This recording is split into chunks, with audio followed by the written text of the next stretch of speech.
The next stage of building intellectual property in our company is the brand identity.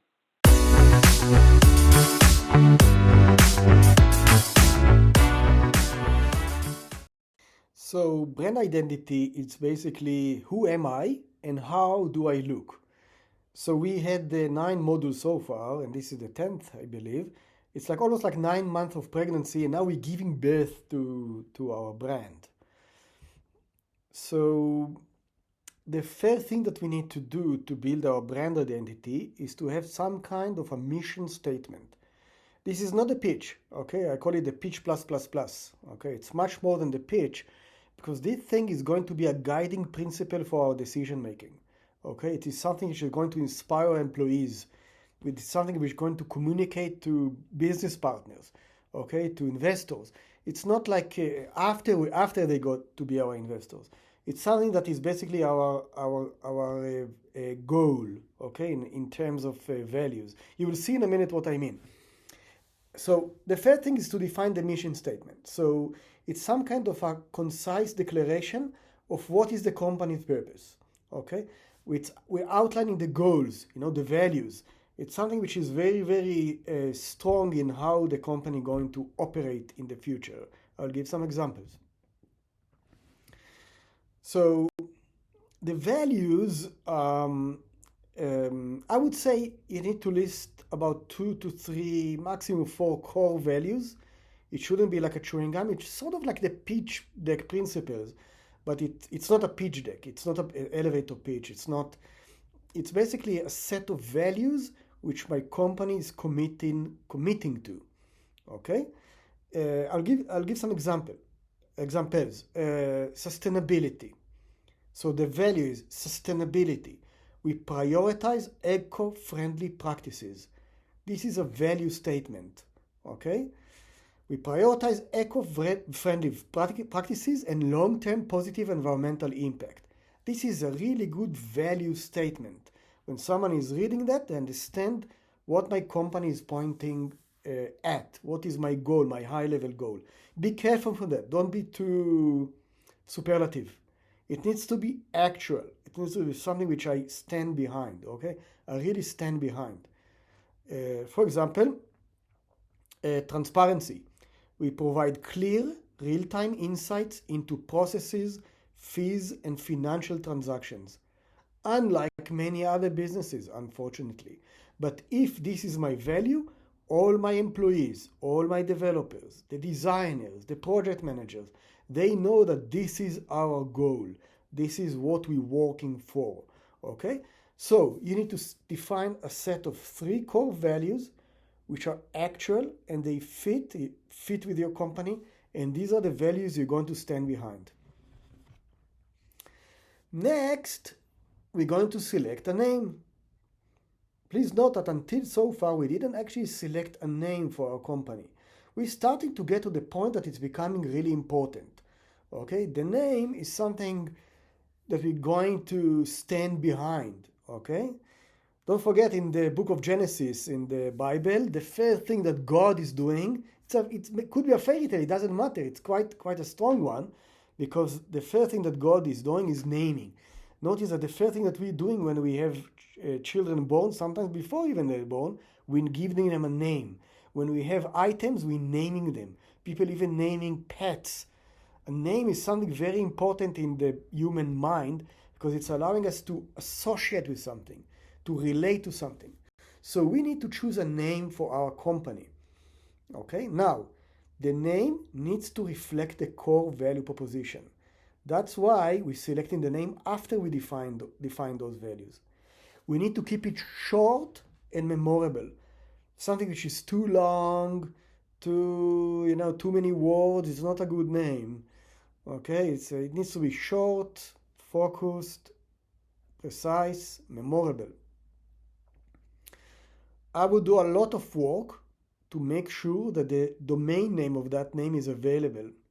Okay, I think the .com domains are the best. Everyone thinking, actually, even our smartphone thinking, because that's the default when we write a name on the browser or whatever. But it's not compulsory, but it's quite hard to get a good .com domain. I will devote a whole video about looking for good domain names, how to manipulate some names to good names to find domain names. Will be in a different video.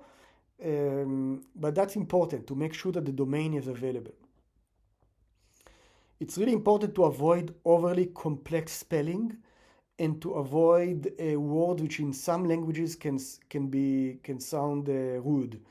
Like you need to check carefully that the name, it's not, for example, in some kind of another language like Arabic, it doesn't mean something really rude like the F word, okay, or something like that. So you need to check those things. In today with Google, it's quite easy, but also to avoid complex spelling, too many double letters, too many vowels. It's not good. Okay, it's too complex. People will make mistakes. They will not identify us. You don't distinguish us from other companies. Also, today you can check trademarks quite easily. You go online, you can check if someone ever filed a trademark for such a name. You go on the intellectual property office in your country. I know that in Australia and New Zealand it's quite easy. You search for the name and you get possible conflicts. Also, it's important to make it easy to pronounce. A name which is simple and all this stuff, but it's quite hard to pronounce, especially for native English speakers. It's not a good name. So you need to make sure that you check it with English native speakers, that the name doesn't mean that it's like something with accent is bad or something which is wrong. Okay? Make sure that it's easy to pronounce, because you're not just typing the name and sending it in an email. People also calling over the phone or speaking in a train station or whatever and saying, hey, look at this company Facebook, you must log in and see what I posted on Facebook. So imagine it's hard to pronounce it. Look at blah, blah, blah, blah. What was that? And it's gone. The next stage is to go online and to choose for yourself a color palette, the brand colors, and your logo.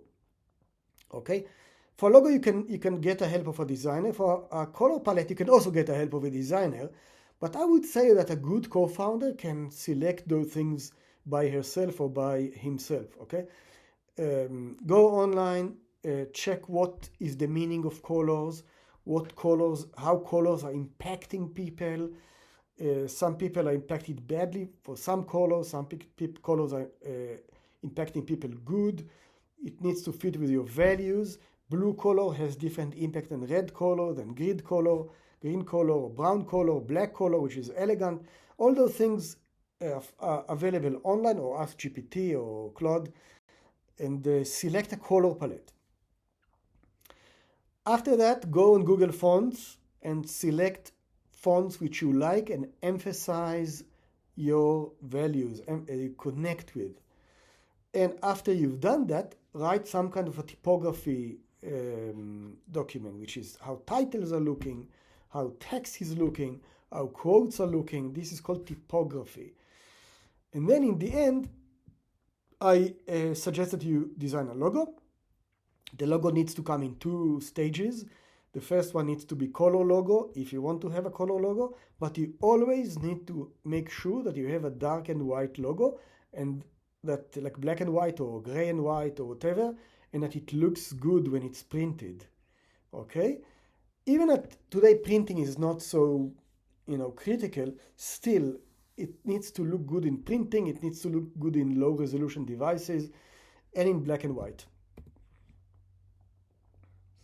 After we have done all this, and we've done a lot, we defined a mission statement, we defined our values, we selected a name, we selected our brand colors and logo, we're putting everything in a document which we call it a brand identity. This document will serve you for years. It's a document that developers will get, it's a document that your bookkeeper will get. It's the document that will get your marketing people will get when they're posting for you on Facebook. They will know which logo to use, which colors to use, which identity to use. Okay, so those things needs to be documented very well in a tidy brand identity document. Now you finish that, think carefully how much IP, intellectual property, you already have in your company even before you have your first client. Thank you for listening. Please remember that I post those slides on my Telegram channel. The link is down below. And please subscribe to give me the numbers. Thank you.